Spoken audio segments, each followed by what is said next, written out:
चलिए अब हमें क्या पढ़ना है, प्रतिलोम अनुपात। ठीक है, प्रतिलोम मतलब क्या होता है, उल्टा। ठीक है, इनवर्स प्रोपोर्शनल। तो जो प्रतिलोम समानुपात हमें पढ़ना है, देखो समानुपात समझा दिया था, सीधा समानुपात भी हमने समझ लिया, और प्रतिलोम समानुपात का इंट्रोडक्शन मैंने आपको दे दिया था। ठीक है, अब इसकी परिभाषा समझ लेते हैं कि परिभाषा क्या कह रही है। यदि चर x का मान y के मान में संगत वृद्धि पर घटता है और या कमी पर बढ़ता है तो चर एक्स वाई प्रतिलोम अनुपात में होते हैं। मतलब क्या हुआ कि जब इधर वृद्धि हुई तो इधर क्या हुई, कमी, और यहाँ जब कमी हुई तो यहाँ पे क्या हुई, बढ़ गई। मतलब अगर x बढ़ रहा है तो y घटेगा, और अगर y बढ़ रहा है तो x घटेगा। आई बात समझ में, दो चर की बात हो रही है और उसमें क्या हो रहा है, अगर एक बढ़ रहा है तो दूसरा घटेगा, या दूसरा बढ़ेगा तो पहला घटेगा। ठीक, ये तो आपको समझ आ ही गया था, है ना। अब क्या है, अब इसके कुछ और उदाहरण समझ लेते हैं। इसके उदाहरण मैंने पहले भी आपको इंट्रोडक्शन, जब हम उसका समानुपात का इंट्रोडक्शन दे रहे थे तब हमने समझ लिए थे। अभी और उदाहरण क्या बोल रहे हैं, और उदाहरण कह रहे हैं कि देखो, एक मतलब हम एक लड़का या एक लड़की कोई भी मान लेते हैं। ठीक है, वो क्या है, इस चाल से, मतलब चाल दे रखी है और लिया गया समय दे रखा है। ठीक है, अगर वो पैदल चलकर जाती है तो उसकी जो चाल रहती है वो 3 किलोमीटर प्रति घंटा रहती है, और उसको समय लगता है कितना, 30 मिनट उसको लगते हैं पहुंचने में, जहां भी कोई भी नियत स्थान मान लो आप, कोई भी स्थान है। ठीक है, वो स्थान मान लो ए से गई बी पर। ठीक है, हम ऐसे मान लेते हैं, है ना, कि इस स्थान से वो इस स्थान पे गई है, तो उस वो जब पैदल चल के गई तो उसको कितना समय लगा, 30 मिनट लगा। ठीक है, और उसकी जो चाल होगी वो क्या होगी, 3 किलोमीटर प्रति घंटा। फिर क्या, उसने अपनी चाल को बढ़ा दिया, वो दौड़ी। ठीक है, वो दौड़ी तो उसने क्या करा, उसकी जो स्पीड हो गई, जो उसकी चाल हो गई, वो कितनी हो गई, 6 किलोमीटर प्रति घंटा हो गई। ठीक है, और उसको समय कितना लगा, 15 मिनट। मतलब लगभग उसका, लगभग क्या, उसका आधा, 3 मिनट पहले उसको लग रहा था पैदल चलने में 30 मिनट, और अब लग रहा है 15 मिनट। ठीक है, उसके बाद अगर आप देखें तो ये क्या हो गया, साइकिल पर, मतलब उसने फिर अपनी चाल बढ़ाने के लिए किसका इस्तेमाल किया, साइकिल का। अब साइकिल चलाई उसने तो फिर तो स्पीड बढ़ना ही है। ठीक है, तो उसने क्या करा, 9 किलोमीटर प्रति घंटे की चाल से वो चली उस साइकिल से, और कितनी, 10 मिनट में ही उस स्थान पर पहुंच गई। फिर उसने सोचा कि यार और चाल बढ़ानी चाहिए, तो उसने क्या करा, साइकिल वापस से उसने कार के द्वारा वो उस पर गई, तो उसको सिर्फ कितना लगा, 2 मिनट ही लगा। आई बात समझ में, मतलब क्या कहना चाह रहे हैं हम कि हम ये कहना चाह रहे हैं कि जैसे जैसे चाल बढ़ रही है, ठीक है, क्या बढ़ रही है, चाल, वैसे वैसे ही समय, जो पहुंचने का समय है वो क्या हो रहा है, कम होता जा रहा है। अब देखो क्या हुआ, जब यहां से यहां गई, मतलब पैदल से वो दौड़ कर गई, तो 3 3 1 3 3 2 6, मतलब क्या हो गया, ये हो गया उसका आधा, ये भी हो गया 30, और ये कितना हो गया, 15 मिनट तो हमें दिख ही रहा है। पर अगर इसका हम कर दें क्या, 1/2 हुआ, ये क्या हुआ, ये 1/2 हुआ, जैसे इस टेबल के हिसाब से देखें तो। उसके बाद देखो साइकिल से, तो यहां से हम देख रहे हैं, तो पहले वो 3 प्रति घंटे की चाल से चल रही थी, अब ये 9 किलोमीटर प्रति घंटा, मतलब ये क्या हुआ, इसका 1/3 हो गया। ठीक, और इसके बाद देखो तो आप ये वाला भी क्या हो गया, पहले 30 मिनट में पहुंच रही थी, अब 10 मिनट में पहुंच रही है, तो 10 मिनट उसका क्या हो गया, 1/3 हो गया। आई बात समझ में। और कार का देखें हम, तो कार में क्या हुआ, बिल्कुल सीधा 15 गुना नीचे हो गया, मतलब क्या होगा, 2 मिनट में ही वो पहुंच गई, और इसमें 45 किलोमीटर प्रति घंटे की चाल से उसने स्पीड को लिया। मतलब ये है कि जैसे जैसे आप चाल बढ़ा रहे हैं, समय आपका कम होता जा रहा है। तो यही क्या होता है, यही होता है प्रतिलोम अनुपात। ठीक है, प्रतिलोम अनुपात, आई बात समझ में, है ना। चलिए अब आगे बढ़ते हैं। अब एक और उदाहरण हम देखते हैं।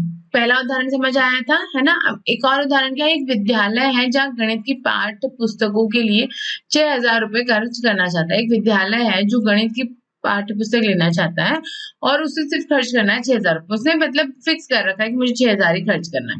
तो 150 किताबें 40 रुपए प्रत्येक पर खरीदी जा सकती है। मतलब उन्होंने क्या करा, यहाँ पे दिया प्रत्येक पुस्तक का मूल्य और खरीदे जाने वाली पुस्तकों की संख्या। अब देखो वो क्या हुआ, जब उसने 40 पुस्तकें खरीदी, ठीक है, तो जब उसने 40 रुपए मूल्य वाली पुस्तकें खरीदी तो उसको कितने रुपए देने होंगे, 150। कितने देने होंगे, 150। ठीक है, तो मतलब क्या हुआ, 150 किताबें ली उसने और 40 रुपए की ली।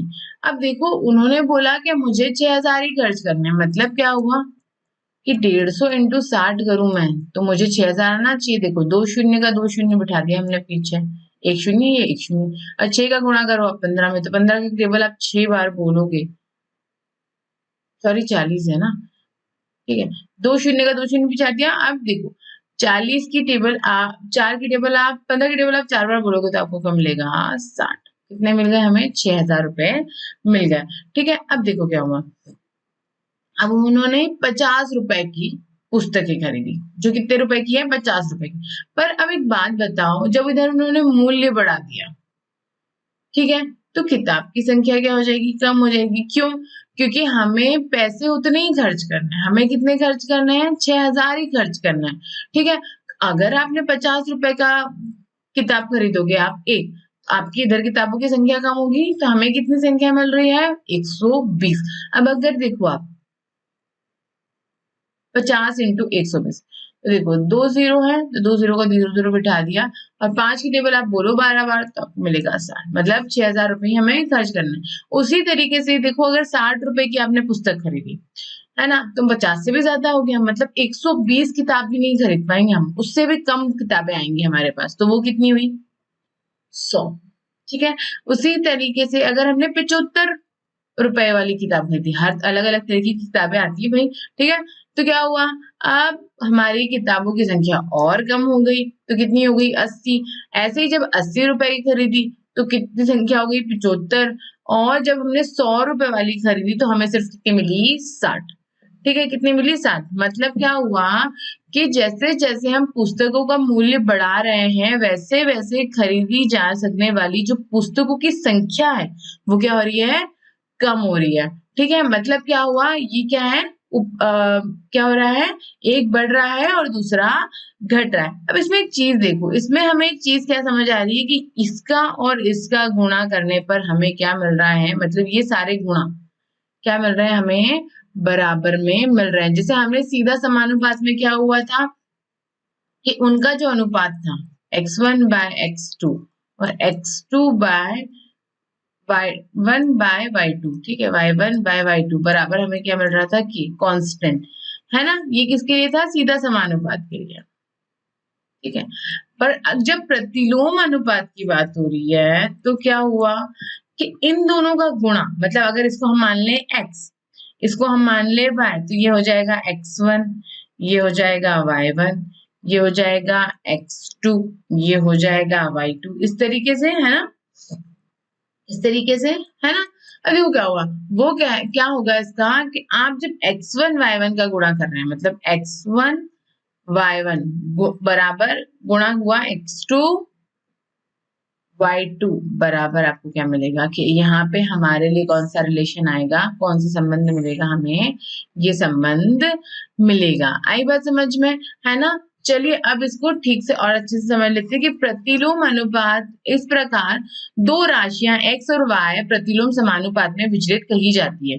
क्या कही जाती है कि वो x और y के रूप में हमने ले ली, ठीक है, तो उनके बीच में जब x और y होगा, जब x y का गुणा होगा बराबर क्या होगा, के प्रकार का कोई भी संबंध हो जहां पर के क्या है, कोई चर है, कोई अचर है ना, चर नहीं है, कोई अचर है। अचर मतलब देखो यहाँ पे नंबर आएगा तो नंबर ही, पर वो क्या होगा, स्थिर होगा। सारी जितनी भी हमें संख्याएं एक्स वाई की जितनी भी हमें संख्याएं मतलब दी होगी, ठीक है, उसके मान अलग अलग दिए होंगे। तो यदि x के मानों का हम x1 और x2 के लिए y के संगत मान y1 और y1, मतलब अगर हम x1 ले रहे हैं तो हम y1 ही लेंगे, अगर x2 ले रहे हैं तो y2 ही लेंगे। तो क्या होगा, x1 y1 बराबर x2 y2 बराबर क्या हो जाएगा, k। क्या हो जाएगा, k, मतलब हमारा जो x x और y का जो मान है वो क्या है, बराबर, तो हमने ये निकाल लिया x1 y1 बराबर x2 y2। आई बात समझ में, बराबर क्या है कि। अब देखो क्या हुआ, अगर हम इसको x को साथ में रखें, x1 x2, ठीक है, उसके बाद ऊपर तो y2 है इसी, और ये चला जाएगा नीचे, तो ये हो जाएगा y1 बराबर क्या हो जाएगा, ये कि। ठीक है, अब देखो क्या हुआ, अब इसमें आप देखो ये x1 है तो इधर देखो तो y1 नीचे आ रहा है, ये x2 है तो y2 ऊपर जा रहा है, मतलब क्या हुआ, ये क्या हुआ, इनवर्स प्रोपोर्शनल हुआ, मतलब प्रतिलोम अनुपात हुआ। मतलब क्या हो गया ये जब हम सीधा समानुपात कर रहे थे तो क्या हो रहा था, x और ये y प्रोपोर्शनल थे, ठीक है, क्या थे, समानुपात थे। और जब हम इधर किसके लिए करेंगे, ये सीधा समानुपात के लिए थी, और ये प्रतिलोम समानुपात। इसमें क्या होगा, इसमें होगा 1/y, ठीक है, इसको हम ऐसे दर्शा दें, है ना। आई बात समझ में, मतलब हमारे लिए वहां पे क्या रिलेशन था, x1/y1 बराबर x2 बाय नहीं x1/y1 बराबर x2/y2, ये था, ठीक है। और यहाँ पर हमारे के लिए क्या आया है, हमारे लिए आया है x1/x2 बराबर x1/x2 बराबर y2/y1। आई बात समझ में, है ना, यहाँ पे क्या हो गया, उल्टा हो गया, ठीक है। चलिए अब और आगे बढ़ते हैं। इन्हें कीजिए, देखिए क्या करना है, एक वर्गीकृत कागज लीजिए, उस पर 48 काउंटरों को पंक्तियों की विभिन्न संख्याओं में नीचे दर्शाए अनुसार व्यवस्थित कीजिए। मतलब आपको एक तरीका दे रखा है, उस हिसाब से आपको क्या करना है, 48 काउंटरों को व्यवस्थित करना है।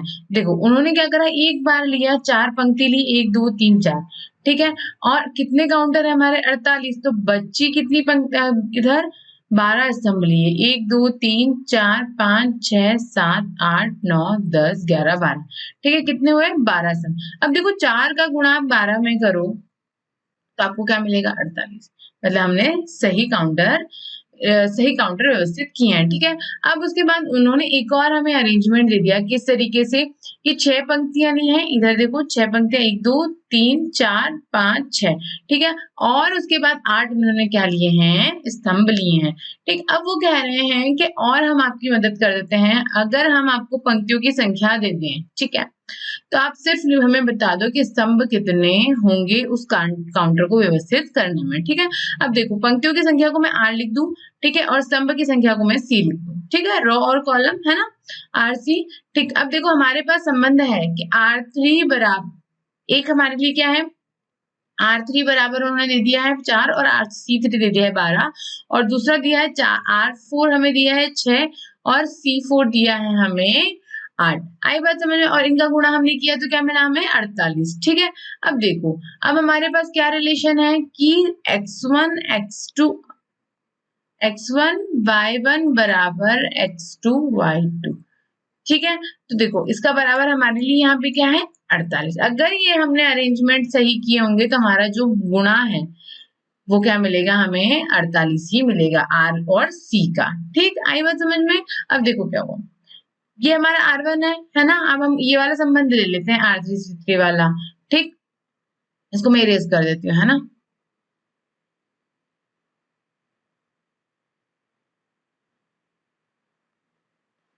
इसको तो मैं R लिख दूं और इसको मैं C लिख दूं, ठीक है। अब हम सबसे पहले R1 का निकालेंगे, तो R1C1 बराबर हम ले लेते हैं R3C3, ठीक है, तो R1 कितना है 2, C1 हमें निकालना है, ठीक है, और R3 कितना है 3, और C3 कितना है, सॉरी R3 कितना है 4, है ना, और C3 कितना है, देखो C3 12, ठीक है। अब देखो C1 क्या आ गया, 4 इंटू 12 बाय, इंटू में था, इधर होकर डिवाइड में हो जाएगा, 2 1 जा 2, 2 2 जा 4, तो ये हो जाएगा 2 इंटू 12 बराबर कितना हो जाएगा, 24, कितना हो गया 24। अब देखो 2 इंटू 24 हो रहा है 48, है ना, 48 हो रहा है, 48 हो रहा है, सॉरी। अब देखो क्या हुआ, उसके बाद हमने निकाला R2 का, तो R2C2 बराबर हम लेंगे R3C3, ऐसा नहीं है, आप R4C4 भी ले सकते हो, ठीक है।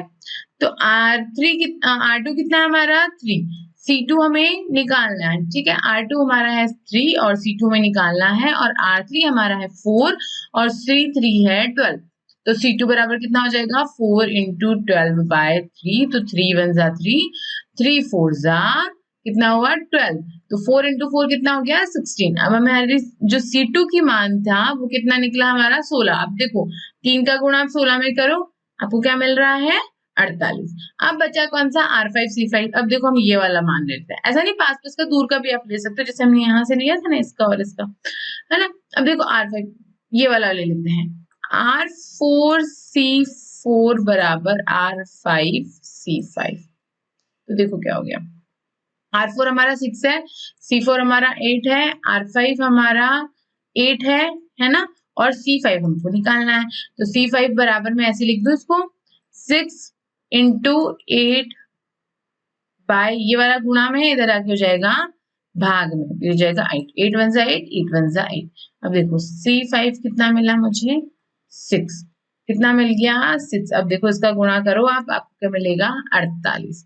ठीक इस तरीके से हमने इसका इस संबंध का, प्रतिलोम अनुपात का संबंध का को रखकर हमने क्या निकाल लिया, इस तरीके से मान निकाल लिया। आगे बात समझ में है ना, ठीक है। पंक्तियों की संख्या और स्तंभ की संख्या हमने, मतलब पंक्तियों की संख्या थी हमारे पास, स्तंभ की संख्या हमने निकाल ली। और एक चीज आपको क्या ध्यान रखना है कि उनका जो स्थिर है के है वो क्या होना चाहिए, हमें चेक करते रहना चाहिए, ठीक है। तो वो हमें क्या मिलना चाहिए बराबर। ठीक आगे बात समझ, चलिए अब आगे बढ़ते हैं। अब क्या हुआ, इन्हें कीजिए। क्या आप देखते हैं कि जब R में वृद्धि होती है तो C में कमी हुई है? हाँ देखा ना हमने, देखो यहाँ पे जब R बढ़ा, ठीक R कम हुआ तो C बढ़ गया, ठीक है। देखो यहाँ पे पहले हमारे पास 4 था, ठीक है। फिर हमने जो किसकी संख्या बढ़ा दी, R4 की संख्या बढ़ा दी, तो हमारा कितनी हो गई 6। अब देखो क्या हुआ, यहाँ पे ये संख्या कितनी थी 12, तो ये 12 थी, ठीक है। तो ये क्या हो गई, कम हो गई। हमने R4 को बढ़ा दिया तो C4 कम हो गया, फिर हमने R5 को बढ़ा दिया तो C5 कम हो गया। ऐसे ही हमारा R1 बढ़ाया तो C1 बढ़ गया, और जब हमने R1 कम किया तो C2 हमारा क्या हो गया, बढ़ गया। और उसी तरीके से जब हमने R1 जो R2 है वो भी हमने 4 से कम लिया, ठीक है। तो हमारा जो C2 है वो क्या है, बढ़ गया। देखो 16 हो गया, ये 12 था, फिर 16 हो गया, इधर 24 हो गया, इधर 12 था तो 8 हो गया, 6 हो गया। और इधर अगर आप देखो पंक्तियों में तो हमने सबसे पहले 4 लिया था, अगर हम इधर आए तो हमने 3 लिया, 2 लिया, हमने कम कर दिया, तो हमारे जो कॉलम की संख्या थी वो क्या हो गई, जो स्तंभ की संख्या थी वो बढ़ गई, ठीक है। तो हमने क्या, आप ऐसा देख रहे हैं तो हाँ, क्या R1 is to R2 बराबर C2 is to C1 है? देखो वो पूछ रहे हैं ऐसा, तो हम इसका बताते हैं। पहला कि R1 R2 बराबर C2 C1 है। देखो पहले हम ये लिख दें, यहाँ पे जो हमारे मान आए थे, यहाँ पे कितने आए थे 24, ये आया था हमारा 16, और ये हमारा आया था 6। अब देखो क्या हो, वो ऐसा बोल रहे हैं कि क्या ऐसा है, तो देखो R1 R2 करो आप, 2 इंटू 2 में लिखना है ना, तो क्या हो जाएगा R1 R2, तो ये हो जाएगा 2, और R2 हमारा कितना है, R2 हमारा है 3 बराबर C2 हमारा कितना है 24, C2 है हमारा 16, कितना है 16, ठीक है। और C1 कितना है हमारा 24। अब देखो इसको डिवाइड करो, 16 की टेबल, 8 की टेबल बोलो, 8 2 जा 16, 8 3 जा 24, तो देखो हमें क्या मिला 2/3, 2/3।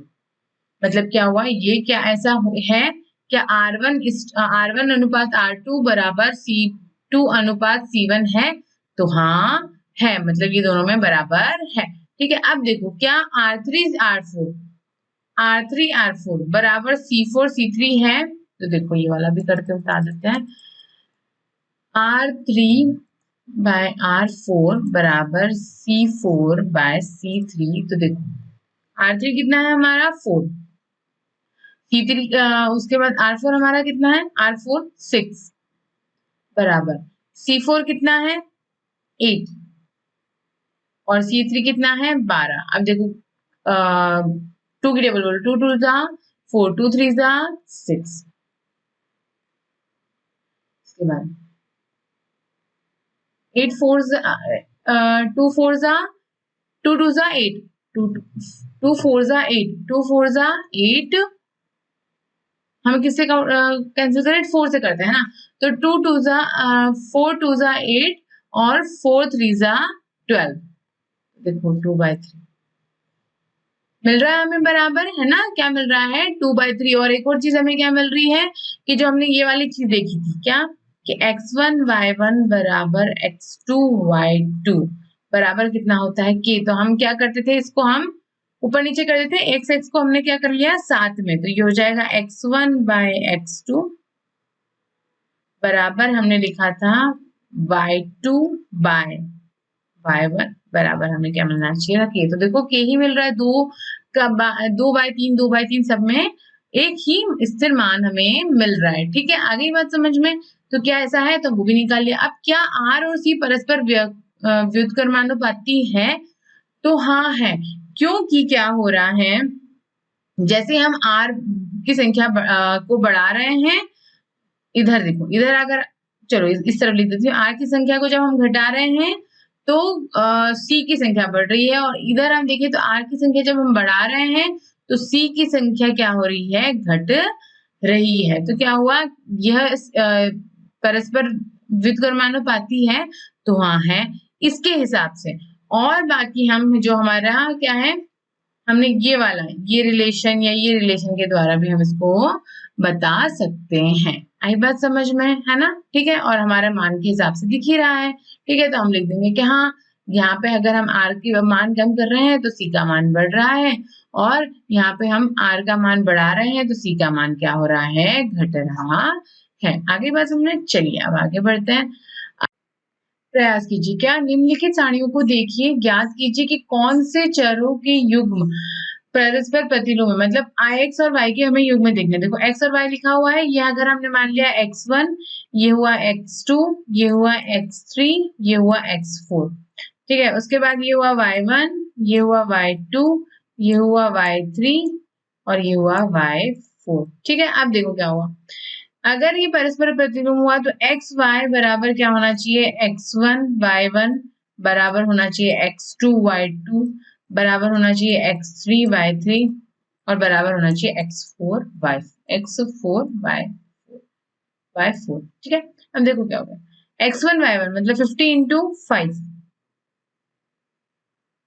दूसरा कितना x2 y2 40 into 6, x3 y3 30 into 7 और उसके बाद x4 y4 20 इंटू 8।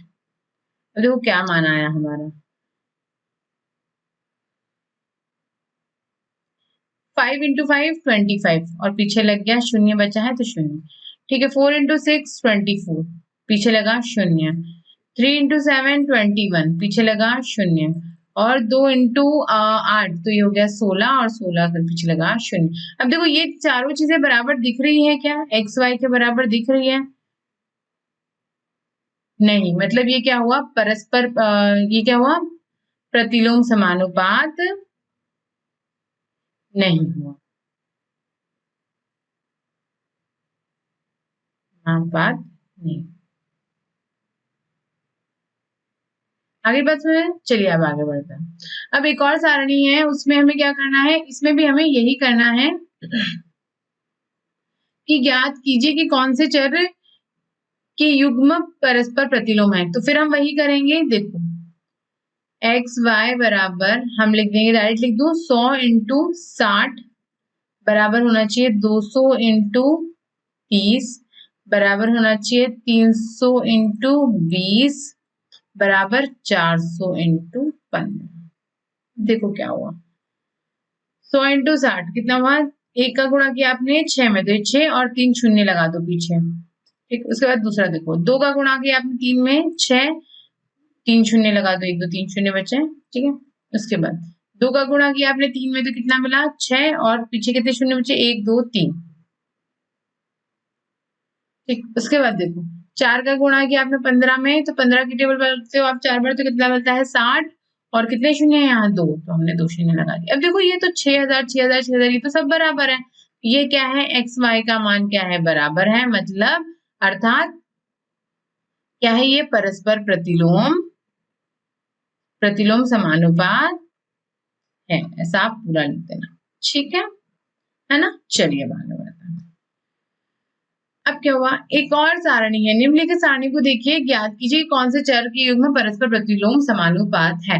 तो क्या हो गया, एक बार और हम करेंगे, एक्स वाई बराबर,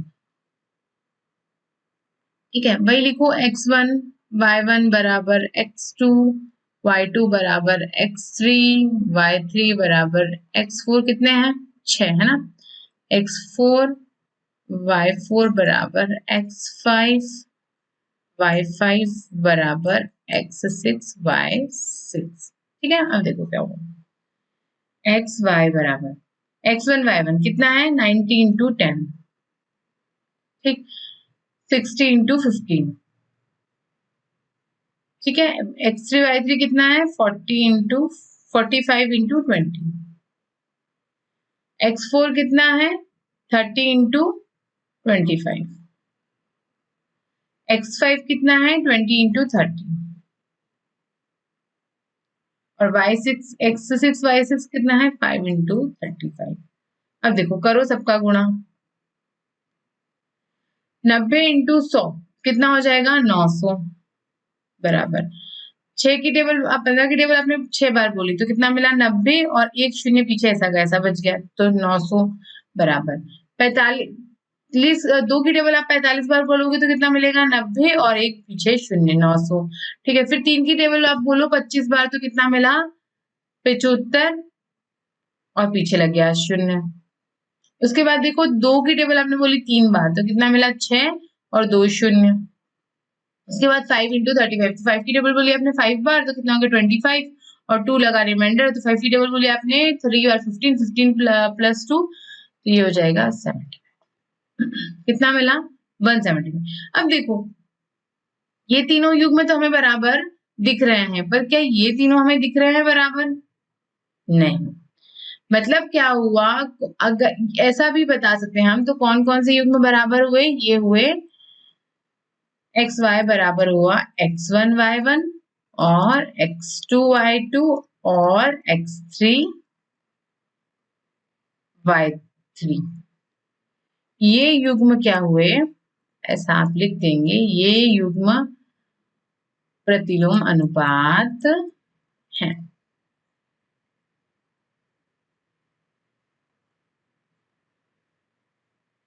ठीक है, बाकी नहीं है ना। हम उन्होंने पूछा था कि कौन से चर के युग्म परस्पर प्रतिलोम है, तो ऐसा जरूरी नहीं है सारे ही हों। अब ठीक है, हमारे पास जो है वो है ना। चलिए अब आगे बढ़ते हैं।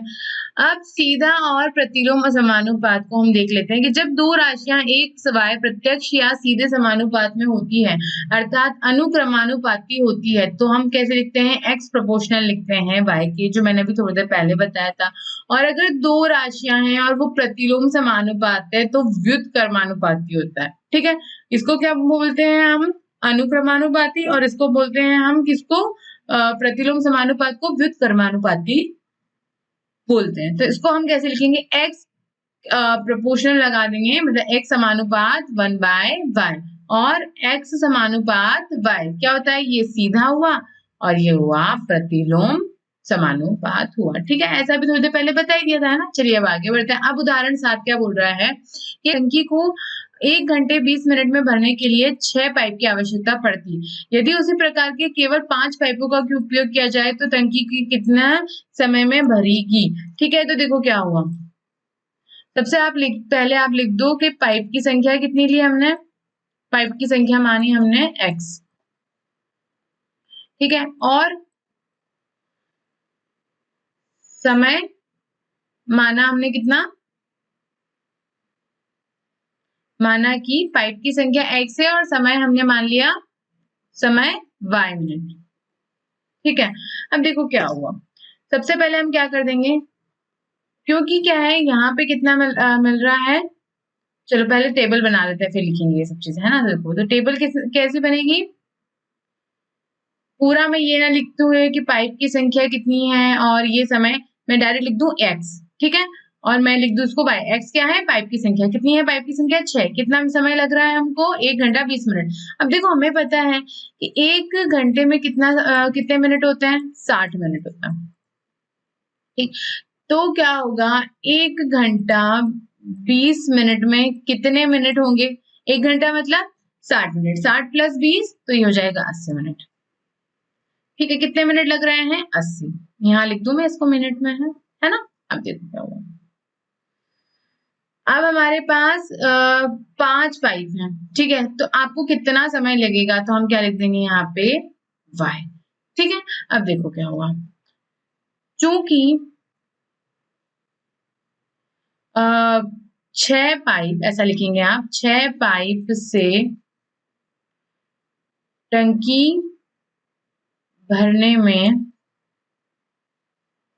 समय 80 मिनट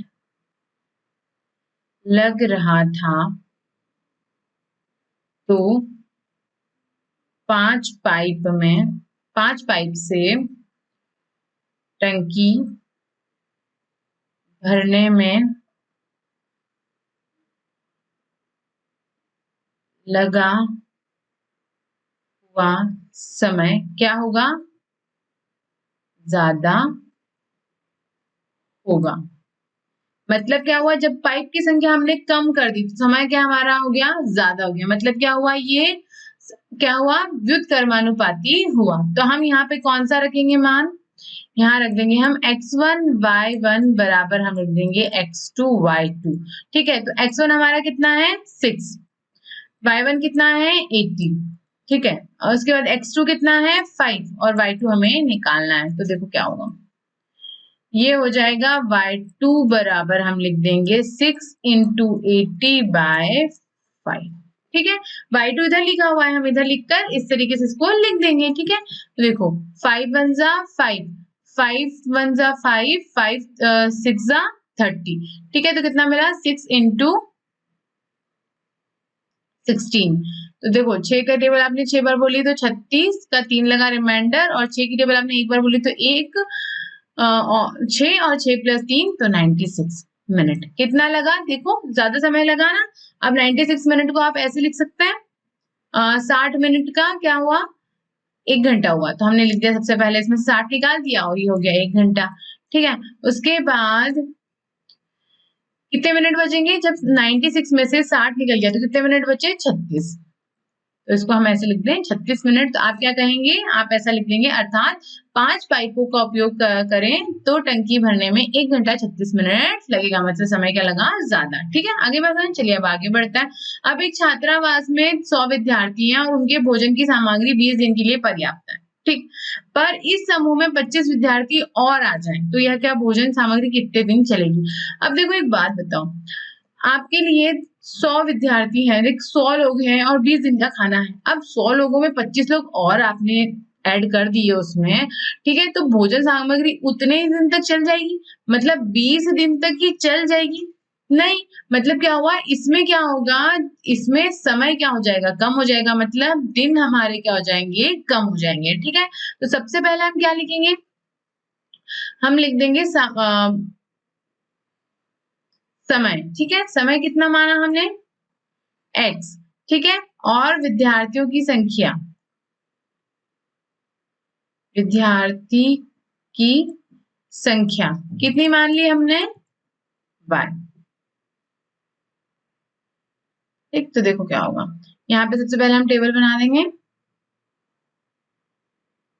ठीक है। सबसे पहले लिखा हमने समय, फिर लिखा हमने विद्यार्थी।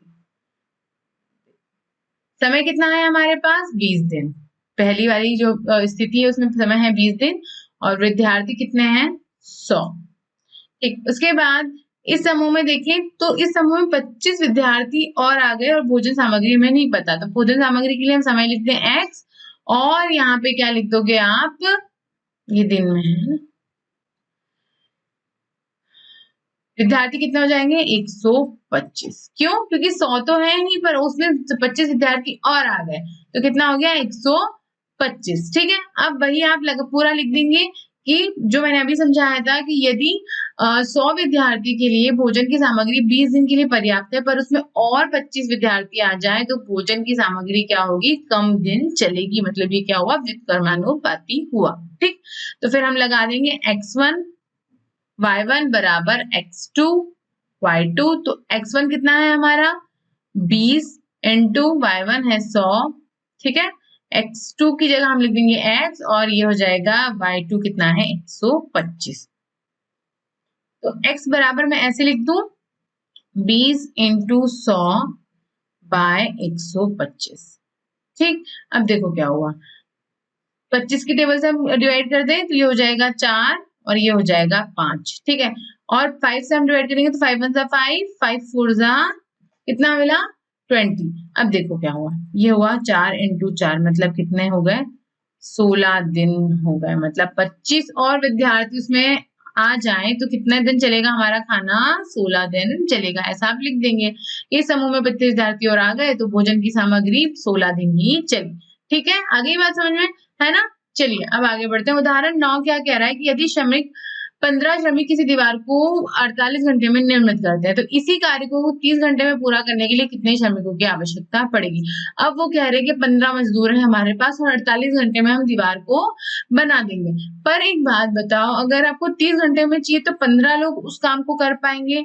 नहीं, वो जितना उन्हें काम कर सकते हैं वो काम तो कर ही रहे हैं, पर इसके लिए हमें क्या चाहिए, और श्रमिक चाहिए। मतलब श्रमिक हमारे ज्यादा चाहिए। अगर हमने समय को कम किया तो श्रमिक की संख्या को हमें क्या करना पड़ेगा, बढ़ाना पड़ेगा। ठीक है, ये समझा दिया है ना। अभी देखो, आप सबसे क्या लिखोगे, समय लिख दोगे आप x। ठीक है, और जो श्रमिक की संख्या है वो कितनी हो जाएगी y। ठीक, अब फिर आपने टेबल बना दी और बाकी मैंने चीज समझा दी जो यहाँ आपको लिखने की है ना, वो मैंने समझा दी ना। क्या समझाया, एक बार और समझ लेना। देखो x लिख दिया समय, ये हुआ y। x कितना समय लग रहा था 48 घंटे। ठीक है, समय कितना में है, घंटे में, ऐसा लिखना है ना। और कितने दिन लग रहे थे, कितने श्रमिक लग रहे थे 15। अब हमें 30 घंटे में काम करना है तो यहाँ पे हम लिख देंगे y। ठीक, अब देखो क्या हुआ, आप ऐसा लिखेंगे कि एक दीवार को बनाने में 48 घंटे लग रहे हैं 15 श्रमिक के द्वारा, तो 30 घंटे के लिए हमें श्रमिक की जो संख्या है वो क्या होगी, बढ़ानी पड़ेगी। इसका मतलब क्या हुआ, ये व्युत्क्रमानुपाती हुआ, क्योंकि समय को हमने कम किया तो श्रमिक हमारे बढ़ गए। ठीक है, अब लिख देंगे हम x1 y1 बराबर x2 y2। तो ये हो जाएगा x1 कितना 48, y1 कितना 15, x2 कितना 30। ठीक है, y2 कितना y। ठीक है, तो y बराबर में डायरेक्ट लिख दूं, y बराबर में लिख दूं 48 इंटू 15 बाय कितना 30। तो 15 1 15, 15 2 30, 2 1 2, 2 2 4, 2 4 8। तो मुझे कितने मिल गए 24। हम क्या लिख देंगे, अर्थात हमें 24 श्रमिक चाहिए 30 घंटे में दीवार का निर्माण करने के लिए। ठीक है, आगे बात समझ में, हमारे श्रमिक क्या हुए, बढ़ गए। ठीक है ना। इसमें क्या है ना, मतलब सारे कैलकुलेशन बहुत आसान है, मैंने पहले भी कहा था, ये सिर्फ कंसेप्चुअल ही है। मतलब हमें सिर्फ क्या है, इसके जो अवधारणा है वो समझनी है। ठीक है, आइए दोहराते हैं। तो हमें क्या दोहराना है, जो हमने इस अध्याय में पढ़ लिया है। ठीक है, कि दो राशियां अगर x और y प्रत्यक्ष और सीधे समानुपात में होती है तो हम उसे अनुक्रमानुपाती कहते हैं। और हम क्या करते हैं, वह अगर बढ़ती है तो बढ़ती है और घटती है तो घटती है। मतलब दोनों संख्या अगर x बढ़ी तो y भी बढ़ेगा और y बढ़ा y घटा, x घटा तो y भी घटेगा। ठीक है, और उनके संगत जो अनुपात होता है वो कांस्टेंट होता है, अचर होता है। ठीक है, x बाय y मतलब कितना होता है, x बाय वाई बराबर होता है k, और हम ऐसे भी लिख सकते हैं x बराबर ky या y बराबर xk, है ना। तो ऐसे हम लिख सकते हैं और इसको हम क्या कहते हैं, अनुक्रमानुपाती कहते हैं। और इसे हम कैसे दर्शाते हैं, x प्रोपोर्शनल, x समानुपात है y की। ठीक है ना। चलिए, अब क्या है, जब y और x और y अनुक्रमानुपाती होते हैं, यदि मतलब क्या होता है कि क्या होता है कि अगर x में हुई वृद्धि, ठीक है, ये ऊपर है, दो राशियां अगर x है प्रतिलोम समानुपात में है, मतलब ये क्या होती है, व्युत्क्रमानुपाती कहा जाता है। और इसमें अगर x में वृद्धि होती है तो y में कमी होती है, और अगर x में कमी होती है तो y में क्या हो जाती है, वृद्धि हो जाती है। और जो उनका गुणनफल होता है, वहां पे हम क्या कर रहे थे, x बाय y कर रहे थे, किसमें, सीधा समानुपात में। और प्रतिलोम समानुपात में क्या करना है, आपको x और y का गुणा करना है, ठीक है। तो यहाँ पे हमें मिल रहा था कि यहाँ पे मिल रहा है कि, और वहां भी मिल रहा था x by Y, x by Y भाग में के, ठीक है। तो क्या हुआ, ये हुआ x और y परस्पर अनुक्रमानुपाती है यदि x के मान के लिए y के संगत मान क्रमशः y1 y2 हो तो x1 y1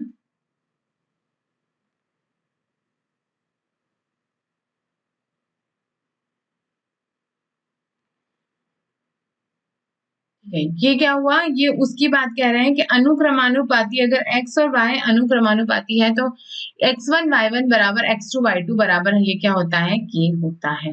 और जब हम व्युत्क्रमानुपाती की बोलेंगे तो क्या हो जाएगा, व्युत्क्रमानुपाती के लिए हो जाएगा x1